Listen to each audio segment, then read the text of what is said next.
Au sommaire de cette édition, le travail des enfants dans les plantations de cacao reste une réalité préoccupante en Côte d'Ivoire et au Ghana. À Abidjan, un déjeuner de presse a permis de faire le point sur les actions menées pour éradiquer cette pratique. Face aux défis de l'innovation durable dans l'agriculture ivoirienne, les Pays-Bas lancent un prix néerlandais pour l'innovation agricole, une initiative pour soutenir les jeunes agripreneurs. Helicobacter pylori, une bactérie responsable de nombreux cancers gastriques, inquiète les experts en Côte d'Ivoire. Lors d'un symposium sur les berges de la lagune Ébrié, chercheurs et médecins ont échangé sur les moyens de lutte contre cette infection. Bienvenue dans le 7 minutes. 3 lauréats ont remporté les prix du concours Intech Santé organisé par la SGCI. La cérémonie de remise des chèques s'est tenue le mercredi 12 février au siège de l'institution. On a eu ce concours-là qu'on a initié pour démontrer que ces entreprises-là ou des entreprises pouvaient proposer des solutions technologiques pour pouvoir accompagner le système de santé et faciliter l'accès à nos populations, donc aux populations d'une façon générale. Parmi les lauréats figure un Togolais. Leur porte-parole n'a pas caché sa joie et celle de ses camarades. C'est beaucoup d'émotions.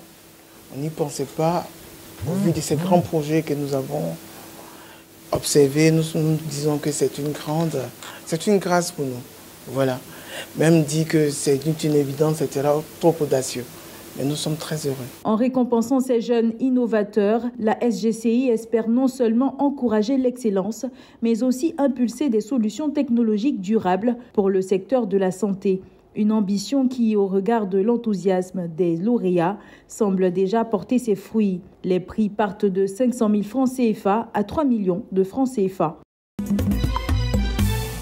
Le travail des enfants dans les plantations de cacao au cœur d'un déjeuner de presse à Abidjan. Selon les chiffres de la Fondation internationale Cocoa Initiative, 1,56 million d'enfants seraient contraints au travail forcé dans les plantations de cacao en Côte d'Ivoire et au Ghana. Un constat alarmant qui souligne l'urgence d'intensifier les efforts pour éradiquer cette pratique. À cette occasion, la Fondation internationale Cocoa Initiative a dressé le bilan de ses actions menées dans la lutte contre ce phénomène préoccupant. Notez premièrement que c'est une action qui est dynamique, qui fait que nous notons une régression progressive du travail des enfants en Côte d'Ivoire. Les défis majeurs restent tout de même celui d'accompagner les producteurs et leurs familles à avoir une meilleure vie, une vie de qualité, en associant d'autres initiatives qui aideront à contribuer à lutter contre le travail des enfants. Ce sera entre autres de permettre à certaines communautés d'avoir spécifiquement des agents qui aident à faire le travail à la place des enfants, ce qu'on appelle les GSC, groupe de soutien communautaire, d'accompagner le soutien financier des familles en permettant aux femmes de créer des activités génétiques de revenus, mais aussi d'aider à diversifier les cultures pour ne pas que seulement le cacao ne puisse être cette source de revenus importante des producteurs. Le travail des enfants est défini par l'Organisation internationale du travail comme une activité qui prive les enfants de leur enfance et nuit à leur développement physique et moral. L'enjeu est donc de protéger ces jeunes travailleurs et de mettre en place des solutions durables pour leur offrir un avenir meilleur. Le secteur agricole ivoirien fait face à un défi majeur, l'innovation durable. Pour y répondre, le prix néerlandais pour l'innovation agricole lancé le 12 février 2025 se positionne comme un levier stratégique pour les jeunes agripreneurs. Initiée par le Pays-Bas, cette initiative récompense les projets agricoles innovants, notamment dans le cacao, la noix de cajou et l'horticulture. Lors de la cérémonie, l'ambassadeur néerlandais a insisté sur la nécessité de promouvoir des pratiques respectueuses de l'environnement. Les Pays-Bas sont pionniers en innovation et entrepreneuriat.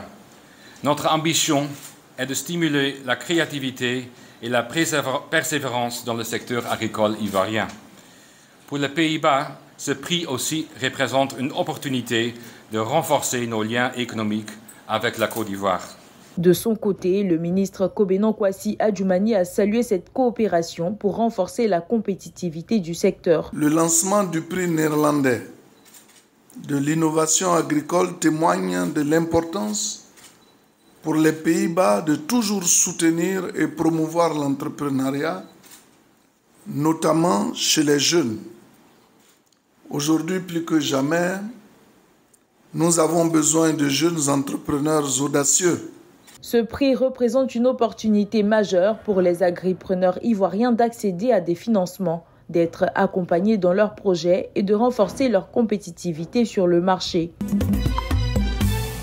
Un symposium a réuni des experts sur les berges de la lagune Ébrié pour aborder les dangers d'Helicobacter pylori, bactérie responsable de nombreux cancers gastriques. En Côte d'Ivoire, la prévalence atteint 25% chez les enfants de moins de 5 ans et entre 40 et 70 ans chez les adultes, selon le docteur Loès Kouakou. L'ulcère est causé majoritairement par cette bactérie dont nous parlons.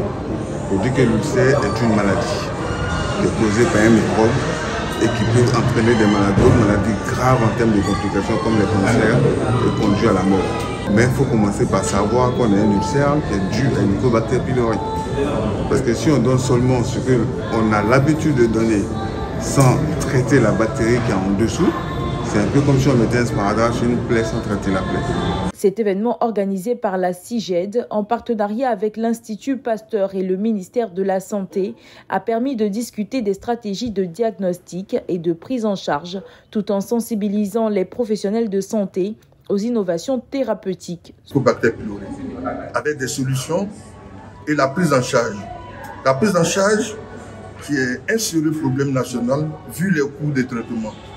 Mais la solution du diagnostic se pose avec le test respiratoire qui permet de diagnostiquer.